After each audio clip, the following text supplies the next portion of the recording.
32절부터 36절까지 읽어보겠습니다. 너희가 너희 조상의 양을 채우라. 뱀들아 독사의 새끼들아 너희가 어떻게 지옥의 판결을 피하겠느냐.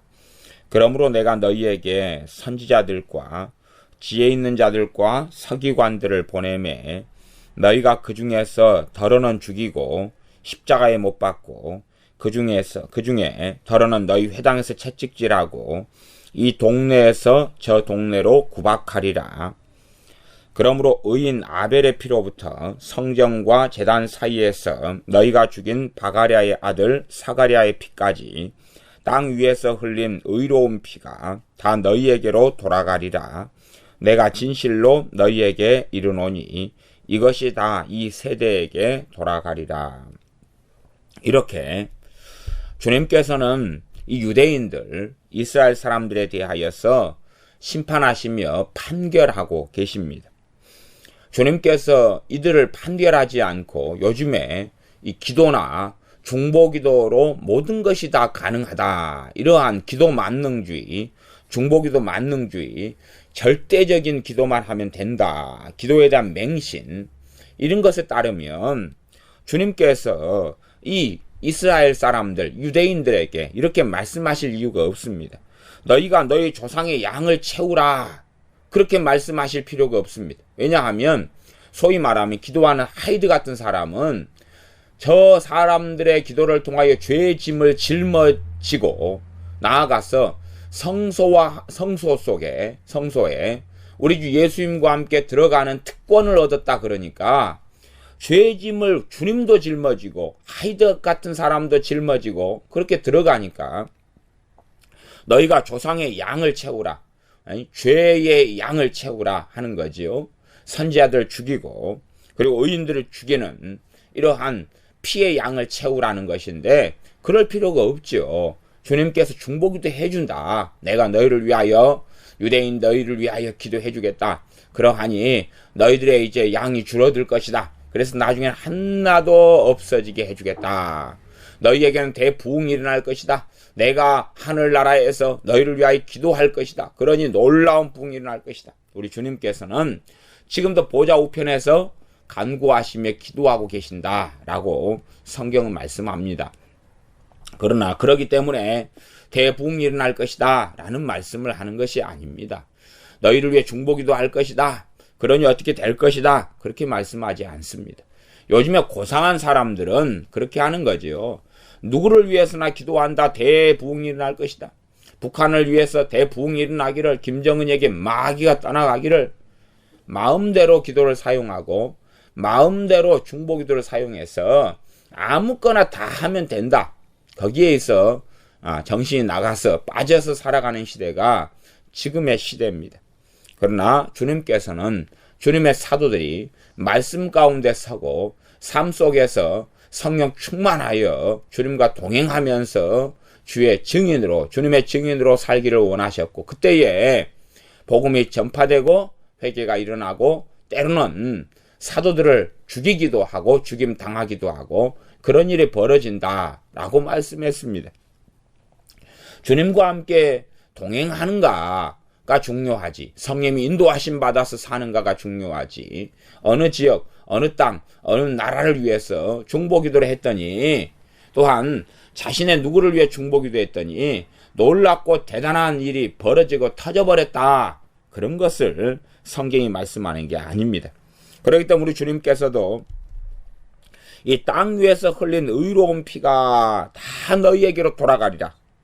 그러면서 너희가 이제 지금만이 아니라 나중에도 십자가에 더러는 죽일 것이고 너희가 못 박을 것이고 너희 회당에서 채찍질할 것이고 이 동네에서 저 동네로 구박할 것이다 라고 애언하고 계시는 것입니다. 내가 너희를 위해 기도하니 지금까지는 이랬으나 나중에는 안 그럴 것이다. 이건 주님께서 십자가에 달리시고 부활 승천하신 다음에도 유대인들이 계속하여 행할 것에 대한 주님의 애언이기도 합니다. 소수만 주님께 돌아올 것이고 사실상은 잠깐의 부흥을 경험하고 잠깐 베드로 사도의 말씀을 전할 때 3,000명, 5,000명이 돌아옵니다. 그건 기도 부흥이 아니었습니다. 예루살렘을 위해서 중보기도를 했더니 그때 베드로 사도의 설교를 통해 3,000명, 5,000명이 돌아온 것이 중보기도 한 사람들의 상급이다. 정신 나간 이야기고, 베드로 사도가 성령 충만하여 말씀을 증거할 때 그냥 하나님의 역사로, 말씀의 역사로 3,000명, 5,000명이 그냥 돌아온 것입니다. 거기에 성경이 있지도 않은 중보기도와 기도에 대한 만능주의에 빠져가지고 중보기도 했더니 그렇게 됐다. 그런 정신 나간 소리를 하면 안 됩니다. 23장 마지막에 나와 있는 37절부터 39절까지 읽어보겠습니다. 마태복음 23장 37절부터 39절까지입니다. 예루살렘아 예루살렘아 선지자들을 죽이고 내게 파송된 자들을 돌로 치는 자여, 암탉이 그 새끼를 날개하려 모음같이 내가 내 자녀를 모으려 한 일이 몇 번이냐. 그러나 너희가 원치 아니하였도다. 보라, 너희 집이 황폐하여 버림받으리라. 주님께서 예루살렘아 예루살렘은 이스라엘 유대의 대표입니다. 대표성이지요. 그래서 하나님의 선민인 유대 이스라엘을 가리킵니다. 그럼 이 예루살렘아 너희가 선지자들을 죽이고 너에게 하나님께서 보낸 이 사람들을 돌로 치는 자여, 암탉이 그 새끼를 날개 아래 모음같이 내가 내 자녀를 모으려 한 일이 몇 번이냐. 내가 내 자녀를 모으려 한 일이 참 많다. 그러나 너희가 원치 아니하였도다. 너희가 원치 아니하였도다. 중보기도를 한다고 기도의 만능주의에 빠져서 기도를 많이 한다 해서 그것이 효력있고 열매를 거두는 것이 결코 아닙니다. 왜냐하면 원하지 않는 사람들에게 이 기도는 역사할 수 자체가 없습니다. 그래서 중보기도를 한다 해도 또 기도를 한다 해도 이 기도가 열매 맺고 역사하려면 사실상은 조건이 굉장히 까다롭습니다. 중보기도 같은 것은 열매 맺으려면 조건이 실제로 굉장히 까다롭습니다. 야고보서 5장에 보면 병든 자들은 교회 장로님들을 청하여서 기름을 바르며 또한 병 낫기를 기도하라 그랬습니다. 그런 상황 속에서 이제 너희 죄를 서로 고하며 기도하는데 의인의 강구는 역사하는 힘이 많다 그랬습니다. 그때에 의인들을 기본적으로 교회 장로님들이다, 과거에 성령 충만한 주의 종들이다, 이렇게 해석할 수 있는데, 그러면 당사자가 불러야 되는 거죠. 당사자, 병든 당사자가 부르는 것입니다. 그가 마음을 열고 병든 당사자가 부르는 것입니다. 치유를 위해서요. 그 다음에 당사자가 부른 상황에서, 그리고 당사자가 치유를 원하는 상황에서, 그리고 의로운 사람들, 하나님의 사람들이 간절하게 병 낫기를 위하여 기도하는 것입니다. 의인의 강구는 역사하는 힘이 많다. 그러는 거죠. 그러나 아무나 그냥 열심히 기도하고 원치도 않는데 열심히 기도하고 구하지도 않는데 열심히 기도한다 해서 무슨 부흥이 일어나고 회개가 일어나고 변화가 일어나고 달라짐이 일어나는 게 아니라는 사실입니다. 예루살렘이다. 그럼 예루살렘 인구가 얼마나 되겠습니까? 지금 인구 많은 시대에 비하면 그렇게 많은 인구가 아닙니다. 그러면 주님께서 중보기도를 통해서 변화시킬 수 있으면 얼마든지 변화시키죠. 그 땅받기 하는 이런 여러 단체들, 인터콥이라든지 예수 전도단이라든지 또 기타 등등 이런 단체들에 따르면 자기 신들이 어디에 땅 받고 다니면서 기도를 하니까 부흥이 일어나고 경제적인 문제가 해결되고 등등 하는데, 우리 주 예수님께서는 예루살렘 땅을 밟고 다니셨습니다. 두 발로 자전거도 안 타고 걸어서 밟고 다니셨습니다. 그러나 예루살렘에 부흥이 일어난 것이 아닙니다. 쉬지 말고 기도하라 라고 그의 종을 통해 말씀하신 분이 주님이시니, 주님께서 예루살렘 땅을 밟고 다니시면서 기도를 안 하셨겠습니까? 끊어지지 않고 아버지와 함께 계셨던 분이 우리 주님이십니다. 주님께서 예루살렘 땅을 밟으면서 기도했는데 왜 일부 서기관이나 대제사장들은 주님을 죽일 수 있을지 몰라도 다수, 나아가 절대 다수의 사람들이 주님을 부인하며 주님의 십자가에 못 박겠습니까? 또한 끊임없이 초대교회 때부터 유대인들과 할례당들이 끊임없이 복음을 회방하며 믿는 사람들을 핍박하는 자리로 나아가겠느냐 하는 것입니다. 하나님께서 예루살렘을, 유대를 구원하시려고 그렇게 주의 종들을 파송하고 보내도 이들 자신이 너희가 원치 아니하였도다. 사실은 원하는 것처럼 날마다 기도하고 원하는 것처럼 유대인들이 기도하고 살지만 진실로는 하나님께 나오기를 원한 게 아니란 사실입니다. 그래서 이 사술적인 기도 또한 잘못된 기도의 대표적인 사람들이 유대인들입니다. 유대인들, 종교적인 기도의 대표성이지요. 성공회 같은 경우도 그런 쪽으로 많이 치우쳐 있습니다. 로마 가톨릭은 말할 것도 없지요. 유대인들이 지금까지 하나님의 백성 선민으로서 수천 년간 기도해 왔습니다. 그러나 수천 년이라 그럴 때 그 오랜 역사 속에서 하나님의 기도 응답은 이루어지지 않았습니다. 1948년에 이스라엘이 독립하고 해방된 것은 기도의 응답 때문이 아닙니다. 하나님의 계획표 속에, 하나님의 예정 속에 일어난 일이지 그들이 기도했기 때문이 아닙니다. 그러면 기도했기 때문이다 그렇게 말한다면 그러면 그들이 국가를 잃고 최소한 로마의 식민지가 된 이후부터 해방되게 해달라고, 독립을 얻게 해달라고 기도했는데 그게 몇 년입니까? 2000년. 기도 응답이 2000년 만에 받는다 그러면 그게 기도 응답입니까? 아닙니까? 기도 응답이 될 수가 없는 거지요. 어찌 그래 기도 응답입니까?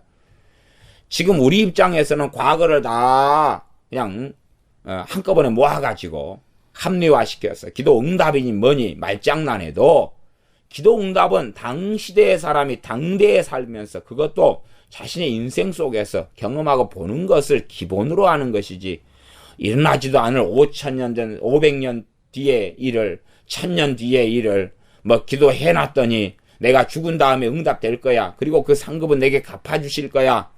하는 정신나간 소리를 하면 절대 안 됩니다. 주님께서 예루살렘을 위해서 중보기도 해라. 예루살렘을 위해서 기도해라. 그런 말씀을 하시는 게 아닙니다. 그래서 이 사람들이 참 이 주님께서 명백하게 하신 말씀들을 가지고 구약에 있는 여러 구절들을 해석해야 됩니다. 입맛에 맞고 좋은 어떤 이상한 구절 하나 갖다 놓고 거기에 빠져가지고 정신을 못 차리고 살아가면 안 됩니다. 주님께서는 38절에 보라 너희 집이 황폐하여 버림받으리라. 어떤 면에서요, 이 주님을 굉장히 이 현대 사람들은 싫어할 것 같아요. 주님도 싫어하고 사도 바울도 싫어하고 다 싫어할 것 같아요.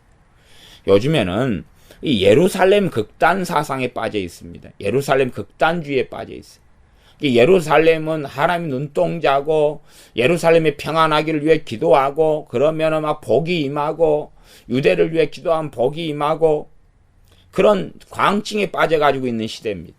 예루살렘에 미쳐버린 시대다 그렇게 말할 수 있습니다. 미쳐가지고 아무리 날뛰어 보십시오. 유대인들이 얼마나 구원받는가. 자기 평생에 제대로 구원받는 것도 못 보고 죽을 것입니다. 별로 유대인들은 돌아오지 않습니다. 돌아온다 해도 언제 돌아오냐 그러면 이 유대인들은 메시아를 지금 기다리고 있습니다. 메시아를 기다리고 있는데 우리 주님같이 초림하신 주님같이 볼품없는 모습으로 자신에게 핍박받고 십자가에 매달린 메시아를 기다리는 게 아닙니다. 권능을 가지고 능력을 가지고 왕 같은 권세를 가지고 임하는 메시아를 기다립니다. 그러면 누구하고 딱 맞겠습니까? 후 3년 만에 나타나는 짐승과 같습니다. 그렇기 때문에 나중에 대환란 때 후 3년 만에 그 짐승을 메시아로 받아들이게 됩니다. 메시아로 섬기고 받아들이게 돼요. 그것은 요한계시록에 예언된 이야기입니다. 후 3년 만에 짐승을 메시아로 받아들여가지고 거룩한 성전에 앉히고 그렇게 하다가 어느 때가 돼서 아닌가비요. 이게 아닌가비요. 그리고 예수님께 돌아오다가 복음이 다 유대인 땅에 다 전해지기도 전에 오시리라 라고 말씀되어 있습니다. 성경 그까지는 보지 않더라도 그까지는 못 살핀다 그래도 유대인들이 바라는 메시아는 예수님이 아닙니다. 예수님이 아니에요. 또 다른 그냥 자신들이 생각하는 메시아가 오기를 바랍니다. 왜냐하면 메시아에 대한 예언된 말씀 구절이 아주 많습니다. 그 가운데 이제 자신을 해방시키고 자신들의 부요를 가져오고 자신들에게 황금 만능을 가져오는 그러한 메시아를 기다리고 있으니 초림하신 주 예수님은 자신들의 입맛에 맞는 메시아가 아니었던 것입니다. 그러니 주님을 죽이고 십자가에 못 박았던 것입니다. 지금의 예루살렘 광증에 빠진 사람들은 우리 주 예수님을 굉장히 싫어할 수밖에 없습니다. 싫어해야지 그들이 정신병이 아닙니다. 왜냐하면 주님은 예루살렘에 대하여 이스라엘에 대하여 보라 너희 집이 황폐하여 버림받으리라 그랬습니다. 주님께서 그렇게 예언하시고 말씀하셨으니 주님이 얼마나 싫겠습니까? 그래야 되는 거예요. 주님께서 예루살렘 좋아 좋아 좋아, 예루살렘 너무 좋아, 유다 너무 좋아, 복받을 거야 복받을 거야, 내가 유다와 예루살렘 위해서 맨날 기도해 잘 될 거야 잘 될 거야 잘 될 거야, 하나님의 눈동자야 하나님의 눈동자. 그러면 이제 지금 현대 예루살렘 광증 뒤에 빠진 사람들은 예수님 좋아 그럴 텐데 우리 주님께서는 너희가 모든 피가 이 흘린 의로운 피가 다 너희에게로 돌아가리라 그렇게 35절에 말씀하지 않습니까? 나아가서 32절에는 너희가 너희 조상의 양을 채우라 그러면서 33절에 정말로 주님을 싫어할 말씀을 하시죠. 뱀들아 독사의 새끼들아 너희가 어떻게 지옥의 판결을 피하겠느냐. 그러니 앞에는 외식하는 서기관들 바리새인들 이러한 사람들 중심으로 이야기하다가 그 다음에는 이제 유다나 이스라엘 전체에 대한 심판의 말씀을 전하고 계신 것입니다. 전체에 대한 말씀을. 그래서 너희가 너희 조상의 양을 채우라 그렇게 말씀하는 거죠. 그러면서 뱀들아 독사의 새끼들아 너희가 어떻게 지옥의 판결을 피하겠느냐. 최소한은 바리새인 서기관이라는 유대의 지도자들에 대한 이야기라면 지도자가 잘못되면 누가 다 잘못돼 갑니까? 백성이 잘못돼 가는 것은 함께 가는 것입니다. 이스라엘 왕이 잘못돼 가면 백성들이 잘못돼 가는 것은 같이 여반장이 되는 것입니다. 그래서 주님께서는 이 세대에게 36절 내가 진실로 너희에게 이르노니 이것이 다 이 세대에게 돌아가리라. 단지 그냥 그 당대의 세대만을 이야기하는 개념을 뛰어넘습니다. 죄악된 이런 세대, 회개하지 않는 이런 세대, 하나님께 돌아오지 않는 이런 세대까지 포함한다 그렇게 말할 수 있습니다. 주님께서는 그래서 이 이스라엘 유다에 대하여 심각한 심판을 선고하고 계십니다. 그러니 예루살렘의 광증으로 빠진 사람들은 주님을 싫어하고 주님을 미워해야 됩니다. 주님을 좋아해서는 안 됩니다. 주님을 좋아하면 어떻게 되겠습니까? 주님께서 유다에 대하여 좋은 말씀 안 하시고 예루살렘에 대하여 좋은 말씀을 안 하시는데 왜 주님을 좋아하고 왜 주님을 사랑하고 자신이 주님 편이라고 생각하냐 그 말입니다. 오히려 주님하고는 다른 길을 걷고 있는 것이 맞다 그 말입니다. 주님하고는 전혀 다른 길을 걷고 있습니다. 예를 들어 사도 바울도 굉장히 이 예루살렘 광증주에 빠진 사람들은 싫어할 수밖에 없습니다. 왜 싫어해야 되냐 그러면 이 주님의 재림을 말씀하는 성경 중에 하나가 데살로니가 전서에 얼마 있는데 데살로니가 전서 2장을 제가 한번 읽어보겠습니다. 유대인들에 대하여 뭐라고 이야기합니까? 이 사도 바울도 유대인입니다. 데살로니가전서 2장 15절부터 보면 유대인은 주 예수님과 선지자들을 죽이고 우리를 쫓아내고 하나님을 기쁘시게 아니하고 모든 사람에게 대적이 되어 우리가 이방인에게 말하여 구원 얻게 함을 저희가 금하여 자기 죄를 항상 채우매 노하심이 끝까지 저희에게 임하였느니라. 하나님의 진노, 하나님의 노하심이 끝까지 유대인들에게 임하였느니라. 그렇게 데살로니가 전서 2장 15절 16절은 선언하고 있습니다. 사도 바울이요. 지금 사도 바울은 유대인 예루살렘을 정말로 사랑하고 있는 사람입니다. 그래서 이 로마서에 자신의 골육 친척을 위하여 자신이 하나님에서 떨어져도 괜찮다라고 하면서까지도 그들의 유대인들의 구원을 원하는 사람임. 그러나 진리의 말씀은 명백하기 때문에 자신이 정말로 자신의 민족을 사랑한다 할지라도 그러나 하나님 말씀은 그대로 증거해야 되고 하나님의 뜻은 그대로 증거해야 되며 하나님께서 기록하라 한 말씀은 그대로 기록해야 하는 것입니다.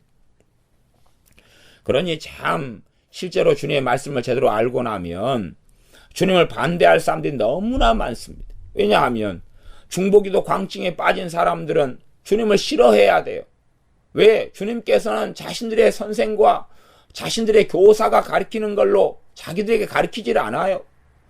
주님께서는 중보기도만 하면 부흥이 나타나고 중보기도만 하면 당신들의 최고의 믿음의 사람이고 중보기도만 하면 당신들의 인생과 삶이 다 변화되고 중보기도를 당신 자녀들을 위해서 하면 대박이 터지고 그렇게 말씀을 자신들의 선생들은 하는데 자신들의 교사들은 하는데 자신들의 목사와 지도자들은 하는데 주님은 그렇게 말씀하시지 않고 오히려 가장 좋아하는 예루살렘에 대하여 심판을 선고하시면서 38절에 보라 너희 집이 황폐하여 버림받으리라. 그러니 주님이 얼마나 싫겠습니까?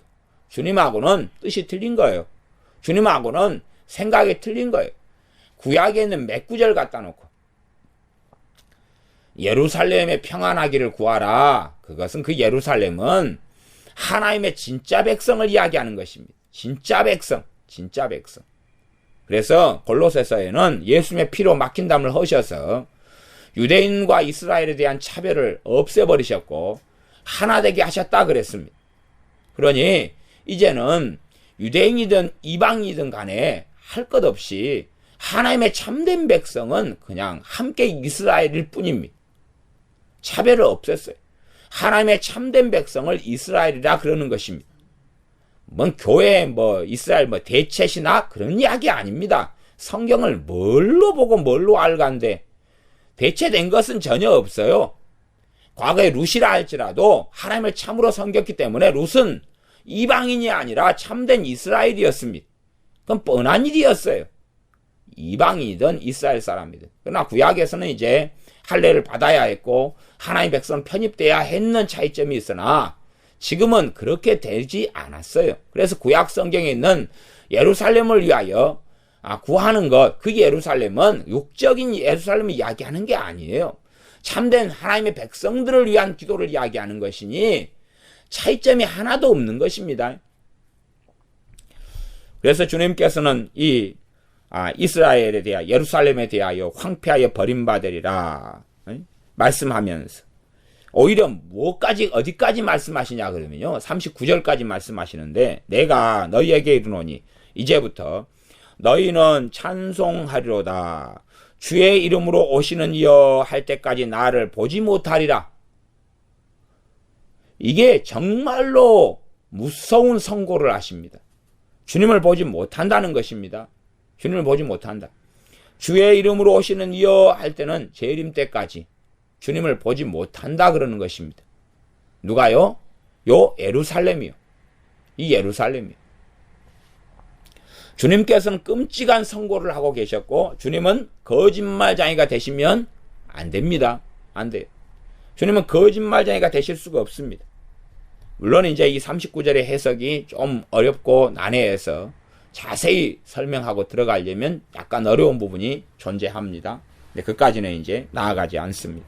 그렇게 주님께서 아주 그냥 심각한 선고까지 하실 정도로 자신의 말씀을 어기시지 않으시니까 선고까지 하실 정도로 이 예루살렘에 대하여서 이제 반대편에 서셨다 하는 것입니다. 왜냐하면 정말로 암탉이 병아리 새끼를 모으려 함같이 수없이 모았는데 선지자들을 보내고 파송시키면서 종들을 그랬는데도 거부하고 부인하고 원치 아니했다 그 말입니다. 중보기도 이야기가 아닙니다. 기도 이야기가 아니에요. 일본은 1% 미만의 사람들만이 예수님을 믿습니다. 그리고 또한 예수님을 믿는 1% 미만의 사람들까지도 정상적인 신자들은 별로 없습니다. 별로 없어요. 그러면 일본을 위해서 부흥이 일어나기를 기도하는 사람이 없어가지고 그럴까요? 소위 말하면 지금식으로 하면 기도 선교사들이 없어서 그럴까요? 아니요. 일본의 뱃속 사정도 이 유대인과 큰 차이가 없습니다. 더 악하려면 악하고 그러지요. 뱃속 사정에 어찌 하나님하고 마음이 맞겠습니까? 어찌 주 예수님과 마음이 맞겠습니까? 다른 나라에 침략하고 약탈하고 빼앗고 살아가려 하고 다른 나라 땅을 내 땅이라 주장하는 민족성, 그들의 그 악함이 어떻게 주 예수님의 복음과 맞겠느냐 하는 것입니다. 심령이 가난고 가슴을 치고 애통하고 통곡하는 그런 민족성이 아니라 그들이 정말로 남의 것을 내 것이라고 그렇게 주장하는 인생과 삶을 살아갈 때에 결코 복음은 그들 안에 능력 있게 역사할 수 없습니다. 심지어는 예수님을 영접하고 믿으면서도 우상을 버리지 않는 사람들도 가득합니다. 그런데 어떻게 주님의 부흥이 나타납니까? 사람들이 1000명, 10,000명 일꾼들이 일본에 파송되어서 주의 종들이 선교사들 파송돼 가지고 저 개인의 생각은 그렇습니다.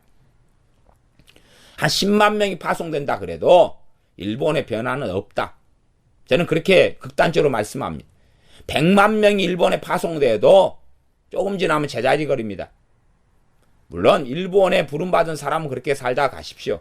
그러나 일본의 뱃속과 신령과 사람들의 상태는 제대로 주님 앞에서 서기 어렵습니다.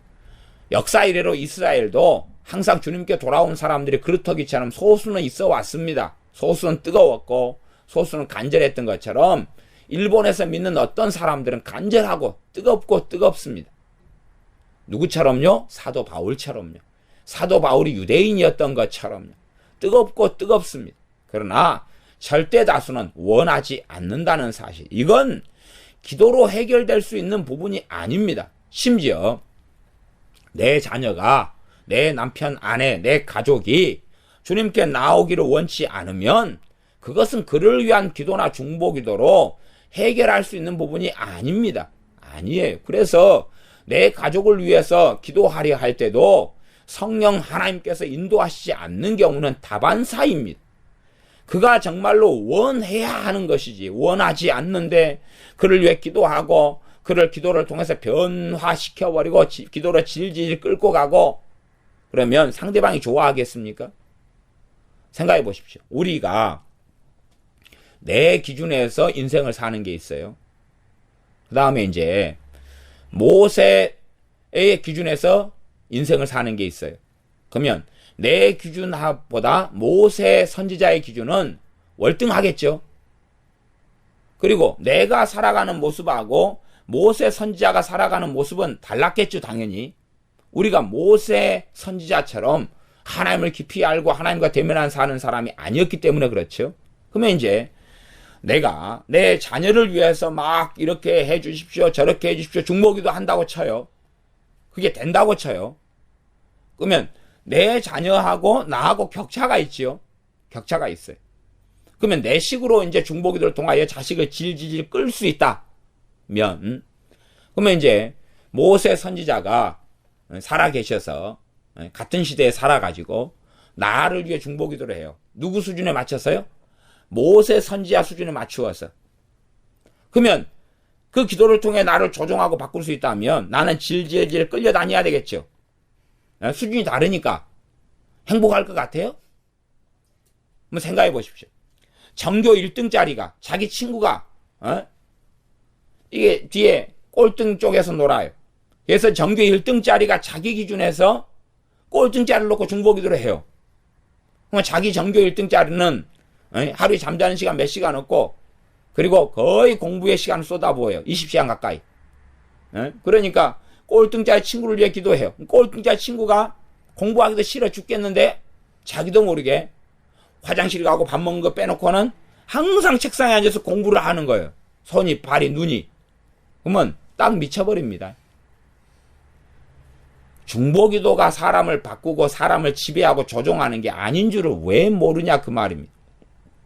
그러면 주님께서 우리 위해서 간구하십니다. 그럼 그 간구가 주님 수준에 맞춰가지고 우리가 살도록 간구가 될 것 같습니까? 그러면 우리가 주님 수준에 맞춰가지고 원치 않는데 이렇게 하고 저렇게 하고 저렇게 하고 그렇게 되는 사람이 어디가 있습니까?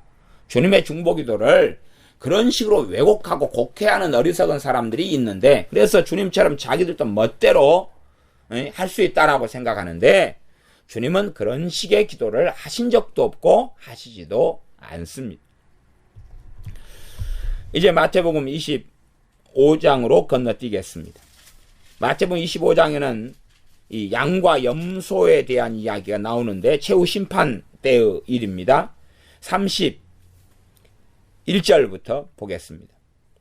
31절부터 양으로 이 주님께서 영광의 보좌에 앉으실 때에 31절이죠.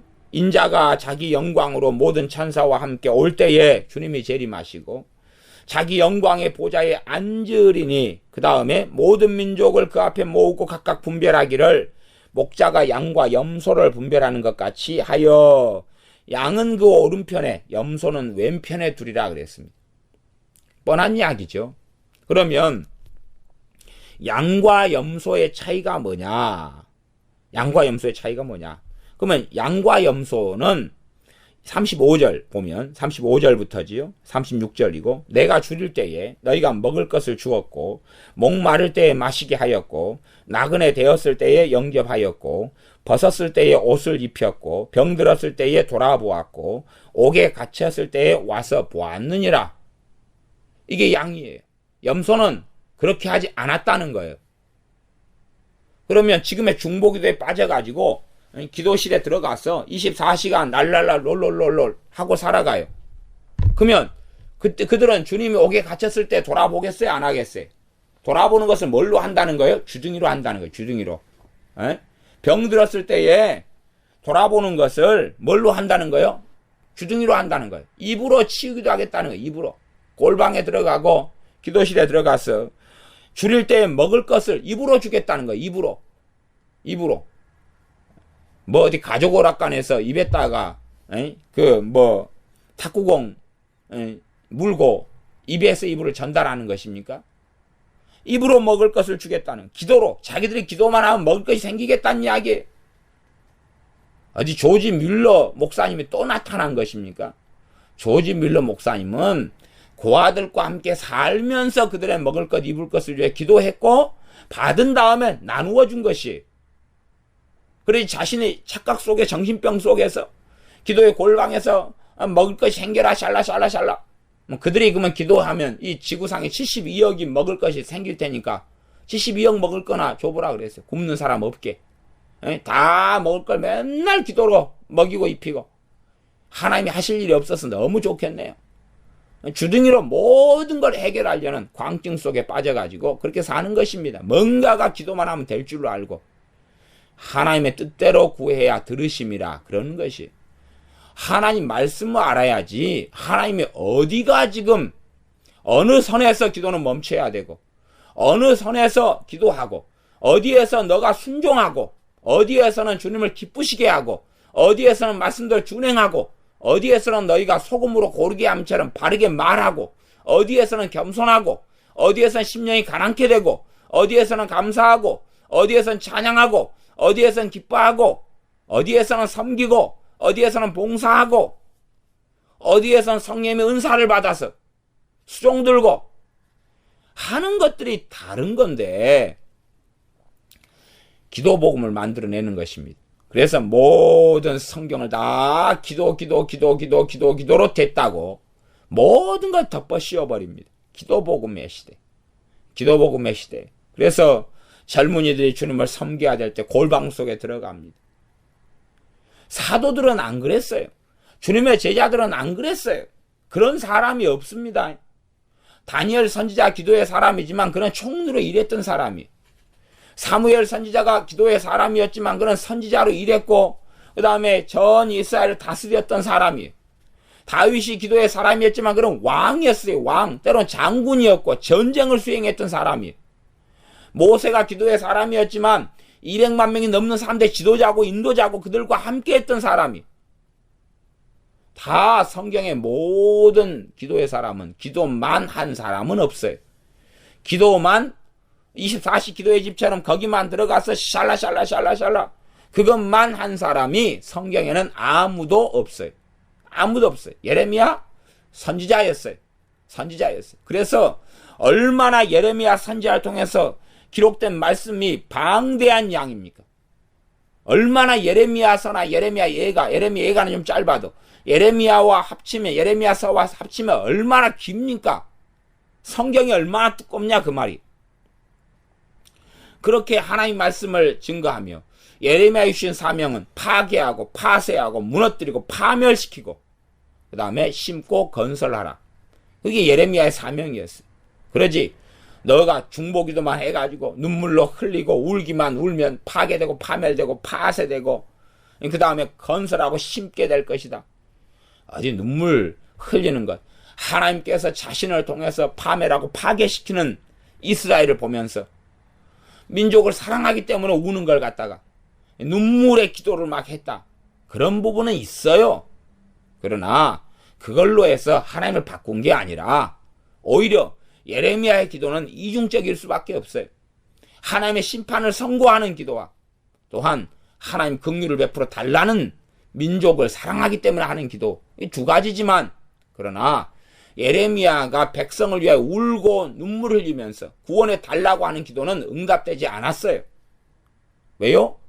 이스라엘은 무너졌고 유다는 무너졌고 파괴되었고 그래서 나라를 잃어버리며 비참하게 포로로 살면서 심지어 하나님을 부인하고 배신하면서 무수히 많은 사람들이 죽어나갔어요. 그건 역사로 증명된 이야기입니다. 그러지 예레미야가 울고 통곡하고 기도했기 때문에 무슨 일이 일어났단 말입니까? 일어난 일은 없어요. 그건 예레미야가 민족을 사랑해서 한 기도지 하나님이 그런 기도를 하라는 것이 아니다 그 말입니다. 그래서 최후의 심판 때 양과 염소의 기준은 뭐냐 그러면 줄일 때 목마를 때 나그네 되었을 때 벗었을 때 병들었을 때 옥에 갇혔을 때 돌아보았느냐는 것이지. 기도실에 어디 들어가서 중보기도 했느냐 그런 것이 아닙니다. 양과 염소의 기준을 잘 봐야지. 좀 앞으로 넘어가서 모든 성경이 그렇습니다. 제가 왜 많은 마태복음만 가지고 이 여러 구절 가지고 이야기하냐 그러면 기도 신학에 빠져서 기도 맞는 귀에 빠지고 중보기도에 맞는 귀에 빠져서 미쳐가는 사람들이 모든 성경 구절과 장난치니까 주님의 명백한 말씀들이 그렇게 해석될 수 없다고 제가 반론을 제기하는 것입니다. 달란트 비유가 14절부터 나오지요. 그러면 달란트 비유 가운데 한 달란트 받은 종이 나옵니다. 그래서 한 달란트 받은 종에 대해서 28절에 보면 그에게서 그 한 달란트를 빼앗아 10달란트 가진 자에게 주어라. 그러면 30절에 이 무익한 종을 바깥 어두운 데로 내어 쫓으라. 거기서 슬피 울며 이를 갈미 있으리라 하니라. 그러면 어떤 사람이 타국에 갈지 그 종들에게 자기 소유를 맡기고 달란트를 줬어요. 5, 2, 한 달란트를. 그러면 이 어떤 사람이 어쨌든 기본적으로 이 당연하게 주님인 줄은 알아요. 그러면 주님이 중보기도 하시는 분인데 왜 한 달란트 받은 종을 위해서는 중보기도 안 하실까요? 중보기도 해가지고 이 한 달란트 받은 종이 정신을 차려가지고 이 슬피 울며 이를 가는 이 영원한 멸망 속에 진노 속에 들어가지 않도록 기도를 하셔야 될 거 아니에요? 그런 내용은 전혀 없는 것입니다. 한 달란트 받은 종이 선택하고 걸어가는 삶은 그가 걷는 삶이고 2달란트 받은 종이 걷는 삶은 그가 걷는 삶이고 3달란트 걸어가는 종이 받는 삶은 그가 걷는 삶이고 선택한 삶이에요. 나아가서 주님께서 행하시면 28절입니다. 그에게 29절이죠. 무릇 있는 자는 받아 풍족하게 되고 없는 자는 그 있는 것까지 빼앗기리라. 이건 어디에서 또 나왔던 구절이냐 그러면 마태복음으로 한다면 13장의 씨 뿌리는 비유에서 왜 우리에게는 비밀로 안 하시고 저들에겐 비밀로 하시고 비유로 하십니까? 우리에겐 다 가르쳐 줍니까? 그때 주님께서 또 하셨던 말씀입니다. 무릇 있는 자는 받아 풍족하게 되는 것이 하나님의 뜻입니다. 은혜 받은 사람에게 은혜를 더 주시고 풍족하게 하시려면 은혜 받고 성령 충만한 사람에게는 그들을 위해서 더 다른 사람들로 하여금 또 기도하게 하시는 그런 것도 있겠지. 그러나 없는 자는 그 있는 것까지 빼앗기게 되는 것입니다. 어떤 사람이 좀 가졌다. 그리고 예배자리에 앉아서 예배 드린다. 그러나 주님을 사랑하지 않고 하나님을 사랑하지 않고 죄악 속에 달려간다. 그럼 예배 드리는 자리에서도 추방시켜버리는 것입니다. 예배 드릴 수 있는 권리까지 추방시켜버리고 예배당에 다니면서 말씀을 들으면서 악하게 살아간다. 그러면 다리몽둥이를 분질러 가지고 병들게 해서 다시는 예배당에 출입하지 못하게 만들어버리는 것입니다. 그것이 없는 자는 있는 것도 빼앗긴다는 해석 가운데 설명 가운데 하나입니다. 또한 어떤 이들은 나 살아있는 생명이 있어. 그러면서 나 살아있는 동안에 이렇게 할 거야. 생명을 이제 거두어 버리시는 거죠. 보라 너희는 안개니라.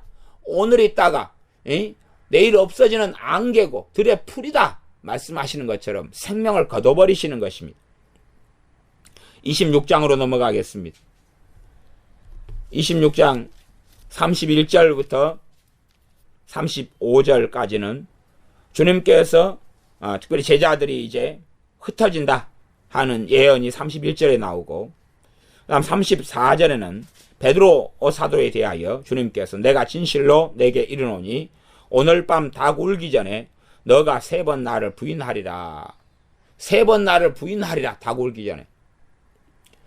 주님께서 예언하십니다. 예언하시기 때문에 그대로 당해돼야 되지만, 그러나 예언하시는 것은 베드로를 아시기 때문에 나오는 예언이지 운명론적인 예언이 아닙니다. 베드로가 주님을 부인해야 됐기 때문이 아닙니다. 베드로는 주님을 부인할 이유나 필요성이나 당위성이 필요 없었는데, 베드로의 지금의 그 영적 상태는 미래를 결정합니다. 나의 오늘의 믿음의 상태는 내일을 결정합니다. 나의 주님과 함께 살아가는 지금 현재의 모습은 다음 달과 다음 해를 결정합니다. 그러지 오늘까지 개판 5분 전이었다가 내일부터는 모세 선지자의 수준으로 믿음이 올라가고 그런 일은 없습니다. 은혜를 한순간에 놀랍게 받는 것처럼 보여도 그건 그때의 착각에 불과할 뿐입니다. 일주일 지나면 김 빠지고 한 달 지나면 김 빠지고 별로 자기가 변화되지 않았다는 것을 볼 수 있을 밖에는 없습니다. 한 걸음 한 걸음 말씀의 씨앗을 마음속에 뿌리고 그리고 인내하고 지키고 순종하고 결실하려면 오랜 시간이 필요한 것입니다. 그러지 누구는 나무를 심었더니 씨앗을 심었더니 제크와 콩나물처럼 그냥 하룻밤 자고 일어났더니 하늘 꼭대기까지 다 닿아버리는 그러한 콩나무가 자라는 것이 아닙니다. 제크도 대단하죠. 저기 하늘 위에 거인족이 거인이 하나 성 짓고 살았잖아요. 그러면 거기에 뭘 훔쳐오고 막 그랬던가요? 그러면 이제 여 땅하고 저 하늘까지 땅하고 일단 한 30km 된다고 봐보십시오. 그럼 제크라는 꼬마애가 30km가 되는 그 콩나무를 타고 올라가 버리는 거예요. 나무 100m 탑니까? 못하지요. 30km를 타고 올라가 버리는 거예요. 50km다 50km 타고 올라가 버리는 거예요. 그 나무를 붙잡고. 그 다음에 거인이 쫓아오니까 이제 도끼로 이제 그까지는 다 이제 기억이 안 나니까 그렇다 치고. 그러니까 얼마나 제크도 놀랍고, 그지요? 콩나무도 얼마나 놀라운가? 그런 일은 없다 그 말입니다. 그렇게 누구한테 안수 한번 받고 기도 한번 받고 중보기도 한번 해주고 하고 집회 한번 참석했더니 제크 콩나물처럼 그냥 무럭무럭 그냥 수십 킬로미터까지 콩나무가 자라고. 콩나무가 자란 건 좋은데 콩은 어디 있어요? 콩은 그건 또 궁금하다. 이 베드로 사도가 오늘 밤 닭 울기 전에 내가 3번 나를 부인하리라. 그것은 지금 베드로 사도의 영적 상태가 베드로 사도의 지난달이 그 앞달이 다 이 날을 결정한 것입니다. 결정한 것이에요. 그러지 내 자식이 공부를 하나도 안 했어요. 하나도 안 해가지고 내일 이제 기말고사를 봐야 돼요. 그러면 정말 내일 100점이 나올까요? 100점이 나오면 그놈은 커닝한 것이 100점이 나올 수 없어요. 공부를 하나도 안 했는데 내일은 정해져 있는 것이 그거에 대한 베드로 사도에 대한 주님의 애언은 그것이에요. 그것이에요. 가룟 유다에 대한 주님의 선고는 그것이에요. 아니 공부를 뻔한 거 아니에요? 영적인 세계나 육적인 세계나 영적인 원리는 같고 한 분 하나님 안에 있는 것이, 한 분 하나님이 정하신 것이. 그러니 내가 밭에 잡초만 가득하게 해놨어요. 그러면 내일 추수를 할 때가 돼가지고 내일 풍성한 수확을 거둘 수 있어요, 없어요? 없습니다. 뻔한 거 아니에요? 근데 왜 영적인 세계는 눈에 안 보인다고 말장난하는 것이? 영적인 세계는 눈에 안 보인다고 맨날 가라지와 잡초만 뽑아 심어놓고 중보기도회 그날 밤에 철야해버려요. 신학생들이 그랬어요. 신학생들이. 공부는 하나도 안 해놓고 다음날 기말고사를 위해서 막 밤새워서 철야하고 기도해요. 그러나 시험지를 봤더니 다 모르는 문제더라. 기도 내용 그런 거죠. 내 아는 걸로만 출제되게 해주시옵소서. 또 문제를 풀 때에 답이 생각나고 떠오르게 해주시옵소서. 시험 잘 배우게 해주시옵소서. 그런 건데 응답된 일은 없어요. 뻔한 것입니다. 뻔한 것이.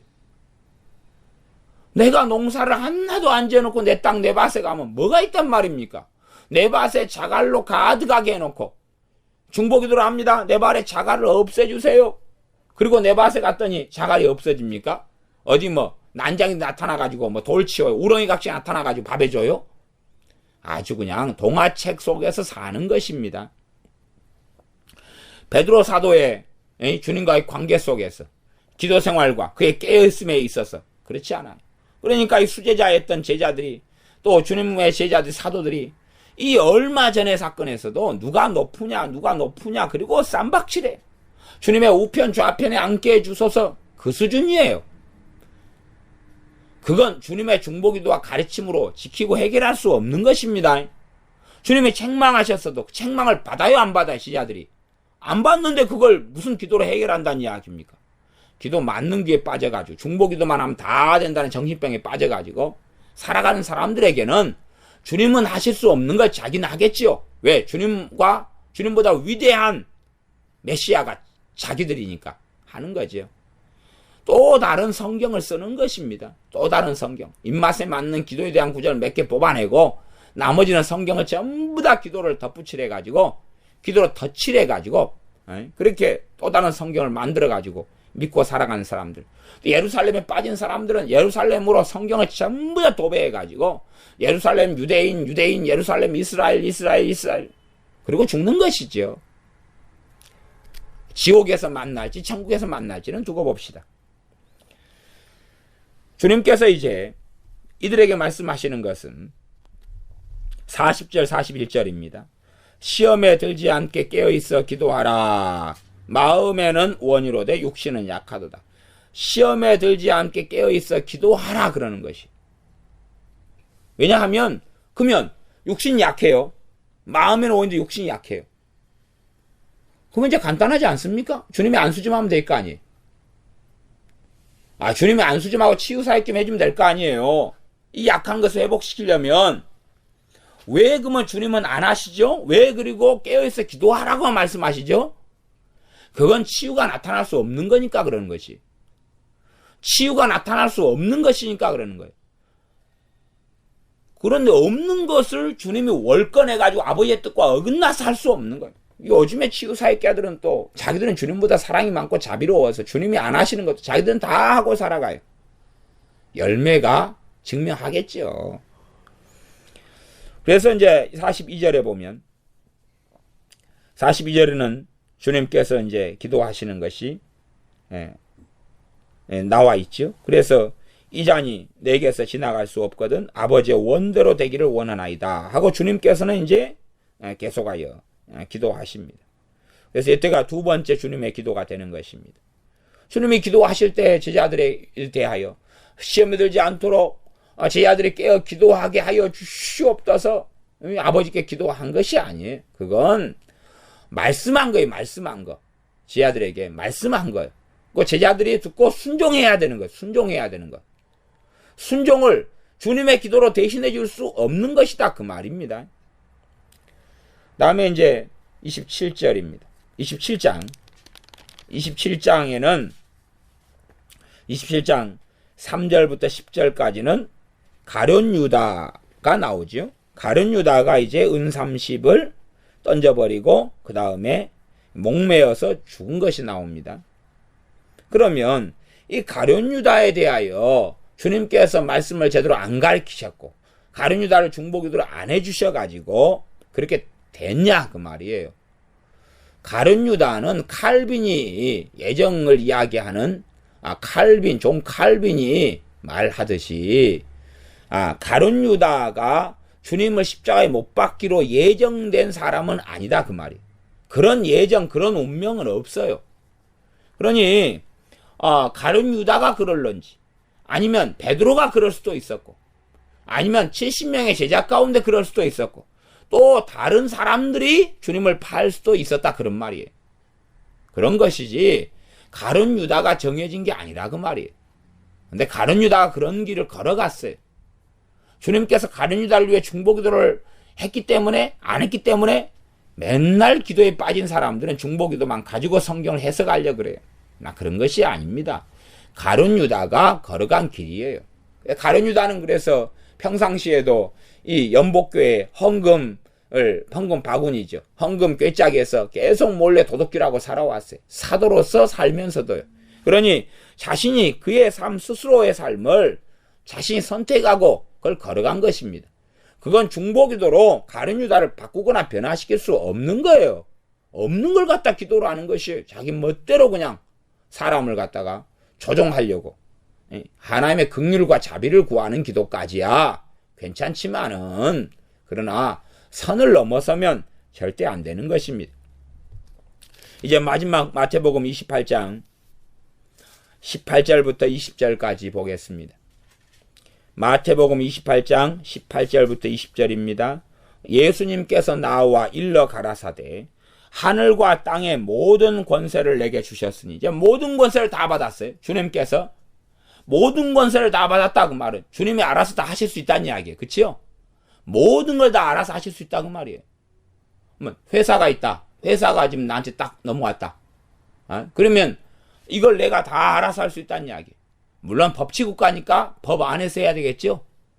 그러면 주님이 모든 것을 다 가지셨어도 진리 속에서 주님이 진리이신 그분이고 주님이 창조주신 그분이니까 자기를 부인하실 수는 없으신 거예요. 모든 권세를 받으셔도 그러나 자신을 부인하면서까지 사람들의 입맛에 맞추어서 진리의 말씀을 어기면서까지 행하시는 게 아니라 진리의 말씀은 자신을 주님께서 계시하신 것이며 아버지를 계시하신 것이에요. 그러니 자신이 이런 존재라고 보여주신 것을 본인이 부인하면서까지도 모든 권세가 있다 그래서 행하실 수 있는 건 아닙니다. 19절 20절입니다. 그러므로 너희는 가서 그러는 거예요. 그리고 그걸 너희는 골방에 들어가서 성경을 집어넣고 모든 족속으로 제자를 삼아 그런데 기도로 제자를 삼아 중보기도 해가지고 전도해서 이것이 요즘에 광증에 빠진 사람들이 읽는 성경 읽기입니다. 아버지와 아들과 성령님의 이름으로 세례를 주고 기도로 세례를 줘버려요. 기도로 이제 성령 세례를 줘버려요. 기도로. 저 마을에 성령 세례가 임할지어다. 저 사람들의 아들에게 딸들에게 임할지어다. 교회에 임할지어다. 루루루루루루. 20절. 내가 너희에게 분부한 모든 것을 가르쳐 지키게 하라. 분부한 모든 것을 가르쳐 지키게 하라. 그것도 못하죠. 왜요? 사도들은 주님이 분부한 모든 것을 듣고 배웠는데 이 기도에 대한 광증에 빠진 사람들은 모든 것이 없거든요. 모든 것이 뭡니까? 100분의 1도 1000분의 1도 안 가지고 있고 예루살렘 광증에 빠진 사람들도 뭐이 없어요. 성경을 완전히 왜곡시켜버리고 더럽고 혼란스럽게 만들어버린 거지. 모든 것을 가르쳐 지키게 하라. 모든 것이 있어야지 가르쳐 지키게 하죠. 그 다음에 가르치라 그랬지. 기도실에 들어가서 주둥이로 가지고 해결하라. 벽 보고 해결하라. 그 다음에 기도를 해요. 기도를 하면 누구한테 합니까? 하나님께 하죠. 이제 주님께 주님 저들을 모든 걸 가르쳐 주시옵소서. 그러니까 주님께서 뭐라 그러시겠습니까? 야 내가 네한테 그러라 그랬지. 네가 나한테 하라고 지금 지시하고 명령하고 나한테 시켜? 내가 누구들한테 하라 그랬지. 누구들이 나한테 해달라고 기도를 해 역으로? 그러면 생각해 보십시오. 엄마가 신부름 보냈어요. 야, 아들아, 저 슈퍼에 가 설탕 좀 사와라. 오, 어머니시여, 어머니께서 설탕을 사오시옵소서. 야, 설탕 사오라니까? 기도하옵나이다 어머니시여, 설탕을 사주시옵소서. 야, 지금 돈 여기 있잖아. 돈 가지고 설탕 사와. 어머니께서 하시옵소서. 그러면 뒤지게 맞고 한 대 더 맞아야 되죠. 그런 거 아닙니까? 지금 그 수작을 하겠다는, 그 수작을 기도를 통해서 네가 해라 그러는 것을, 아니요 주님께서 하시옵소서. 모든 것을, 분부한 모든 것을 가르쳐 지키게 하라. 주님께서 가르치시옵소서. 즉 그러면서도 뭔가가 이루어지기를 바라는 것이. 주님이 진노하십니다. 주님이 진노하시는 것, 진노하시는 것. 무슨 웃기는 짓거리 하고 있냐, 앉아서. 너희들이 24시로 모여서 무슨 짓거리 하고 있냐? 푸닥거리 하냐? 우리가 찬양하고 기도하고 감사하면서 내가 너에게 하란 것은 안 하고 죽치고 있으면서 주님이 하시옵소서 그러고 있냐? 그렇게 살아가는 거예요. 아이압같이, 마이크 비클같이, 과거에 존 인버, 존 아노트, 그 다음에 폴 케인, 또 죽은 그런 밥 존스 연계해가지고 그렇게 다 불러가지고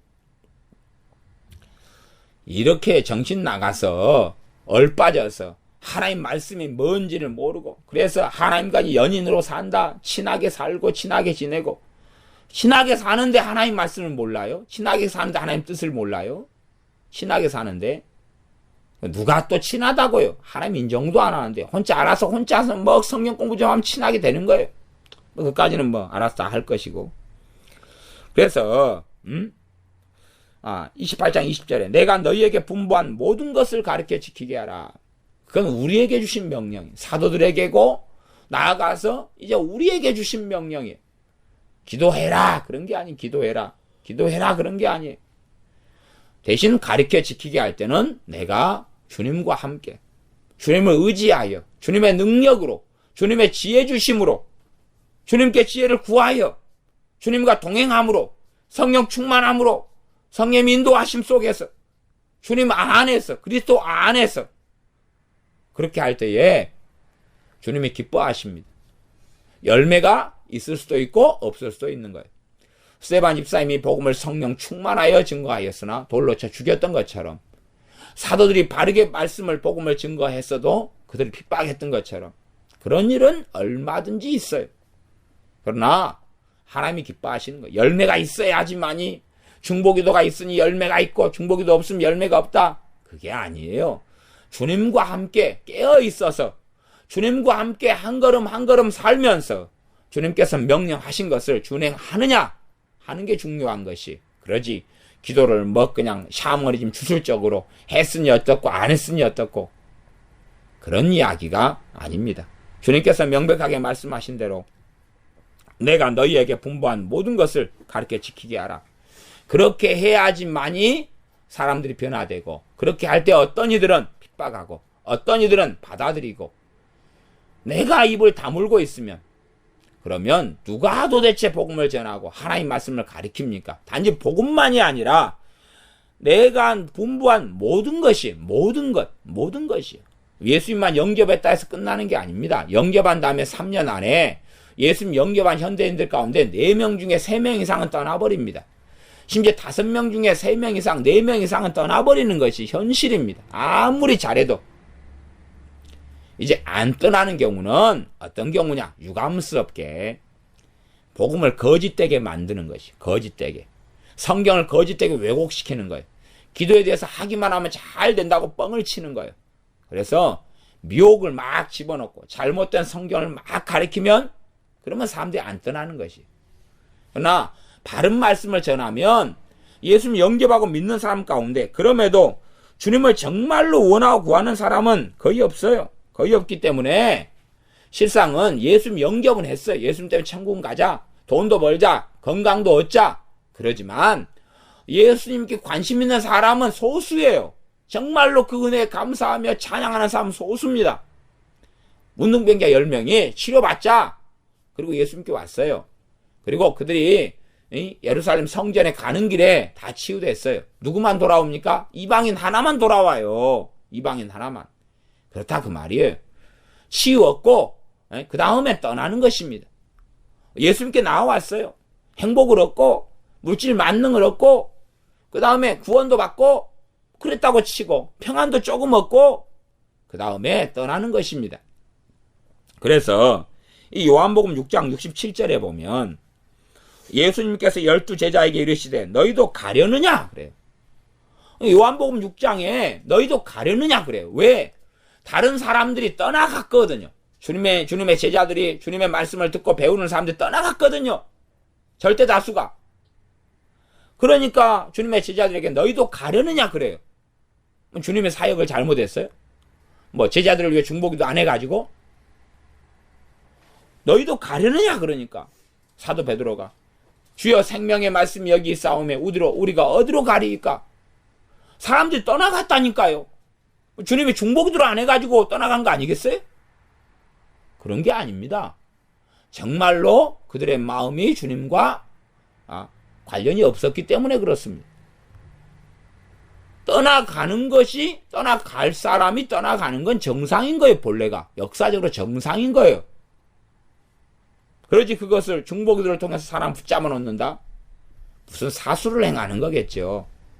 바르게 말씀을 가리키고 내가 너희에게 분부한 모든 것을 가리켜서 지킬 사람은 지킬 것이고 안 지킬 사람은 떠나갈 것이고 주님을 알면 알수록 그건 명확해져 갈 거예요. 이제 예수님을 과대 망상증에 빠진 사람도 있을 것이고 예수만 영접하면 모든 것이 이루어질 사람 그런 기대감도 있을 것이고 예수만 영접하면 빚 문제 해결되기를 원하고 바라는 사람도 있을 것이고 그러다가 이제 주님을 알아갈수록 나하고 안 맞네? 나 그만둘래? 나 돌아갈래? 그리고 설경구가 그랬던가요? 영화에서 기차길에 서가지고 나 돌아갈래! 그랬나요? 전 그 영화 안 봤어요. 그 장면만 그냥 떠돌아다니기 때문에 또 그거 장면을 연기하는 사람도 있잖아요. 정말로 주님 앞에서 말씀을 좀 배워가고 그러니까 자기가 원하는 주님이 아니거든요. 자기가 영접기도를 했는데 자기가 원하는 메시아가 아니에요. 유대인들처럼. 그러니 나 돌아갈래 그리고 돌아가는 거예요. 주님께서 너희도 가려느냐 그러는 것이. 정신 나간 어떤 사람들은 그런 설교를 하는 걸 제가 듣습니다. 정말로 참된 복음이 증거되면 사람들은 회개할 것이고 변화될 것이고 달라질 것이다. 참된 복음이 증거되지 않고 반쪽이 증거되기 때문에 변화되지 않고 회개하지 않고 달라지지 않는 것이다. 정신 나간 소리를 해요. 그 이야기는 뭔지 압니까? 우리 주님께서 참된 복음을 증거하지 않았다. 주님을 사기꾼으로 모으는 이야기를 지 주둥이로 하고 있는 것을 모르는 것이. 또 그걸 듣고 또 아멘 하는 정신 나간 인간들도 함께 있으니 함께 다 모아가지고 난지도 쓰레기장으로 다 집어넣으면 될 것 같아요. 참된 복음을 증거하면 회개가 터져버릴 것이다. 무슨 정신 나간 소리입니까? 스데반 집사님이 성령 충만해서 참된 복음을 증거하니까 돌로 쳐 죽여버린 거예요.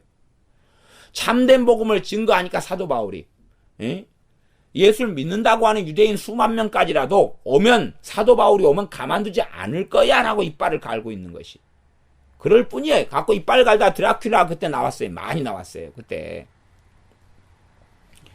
참된 복음을 증거하면 하나님 말씀을 제대로 모르고 기껏해야 아주 조금의 구원에 대한 말씀 조금만 가지고 거기에 거짓말 섞어가지고 예수님 영접하고 믿으면 가정이 행복합니다. 자녀가 잘 됩니다. 복됩니다. 다 구원받습니다. 모든 문제가 해결됩니다. 만사 형통합니다. 돈 문제가 해결됩니다. 빚 문제가 해결됩니다. 행복을 얻습니다. 거짓말 다 하니까 너무 좋잖아요. 그래서 예수님 영접기도 하는 거예요. 그러다가 예수님을 좀 알게 되니까 그리고 또 전도할 때 뻥쳤던 것을 이루어지지 않거든요. 그리고 뭐야? 언제 이루어질 거야? 기도 좀 열심히 하다가 그 기도하는 것이 이루어지지 않거든요. 그러니까 떠나가는 거예요. 거짓된 전도를 듣고. 그래서 본래가 거짓된 뻥치기 전도를 하면 100명이 영접기도를 따라 하면요. 진짜로 예수님을 좀 더 바르게 증거하면 10명도 영접기도 따라 안 합니다. 뻔한 거예요. 처음부터 거짓말 해놨으니까 그러죠. 그러니까 떠나갈 사람, 가짜, 그걸 허수라 그래. 허수가 떠나가는 것이 나아가서 정말로 하나님 말씀을 더 가리키면 내가 기대하고 생각했던 메시아, 내가 기대했던 내 구주, 기대했던 예수님이 아니구나. 그러니 또 떠나가는 것이 거의 당연한 일입니다. 그런 사람을 중보기도로 붙잡아요? 그건 말이 안 되는 이야기고요. 거짓말, 헛된 기대감, 헛된 생각 속에 빠지면 안 되고, 우리가 성령 충만하여서 내가 너희에게 분부한 모든 것을 가르쳐 지키게 하라. 여기에 협력하고, 여기에 하나 되고, 여기에 각 지체가 되어져서 이 사명을 이루어야 하는 것입니다. 교회는, 예수님의 사람들은 주님께서 말씀하신 대로 마태복음 28장 19절 20절에 대위임명령, 대사명을 이루는 삶을 살아가야 합니다. 기도하겠습니다. 아버지 하나님, 우리가 헛된 데에 빠져서 잘못된 것을 추구하고 잘못된 것을 소망하고 잘못된 어리석은 속에 살지 않도록 도와주시옵소서. 주님의 말씀에 바르게 사로잡힌 바 되어서 주님의 말씀 안에서 살아가고 주님의 말씀 안에 주님의 뜻 안에서 기도하고 구하게 하시며 우리에게 행하라고 순종하라고 섬기라고 하신 말씀은 또한 그렇게 하면서 주님의 증인된 삶을 살게 하여 주시옵소서. 정신 나간 사람들이 되어져서 그래서 골방에 들어가서 기도만 함으로 모든 것을 할 수 있다는 광증에 빠지지 않도록 또한 정신 나간 예루살렘 사장의 이 어떤 이론과 신학과 학설에 예루살렘의 광증에 빠져서 미쳐 살지 아니하고 바르게 하나님의 말씀을 통하여서 주님께서 이스라엘에 대해 어떻게 말씀하셨는지 주님께서 또한 그의 종인 사도 바울 등을 통하여서 유대에 대해서 어떻게 말씀하셨는지를 보면서 유대인들을 바르게 사랑하고 말씀 안에서 사랑하고 말씀 안에서 또한 그들을 위하여 기도하는 사람들이 되지 이상한 것에 빠져서 내게 주신 사명과 부르심을 다 팽개쳐버리고 극단적으로 달려가는 그래서 절벽 벼랑 끝에 떨어지는 미혹된 자들이 우리가 되지 않게 하여 주시옵소서. 예수님의 이름으로 기도하옵나이다. 아멘.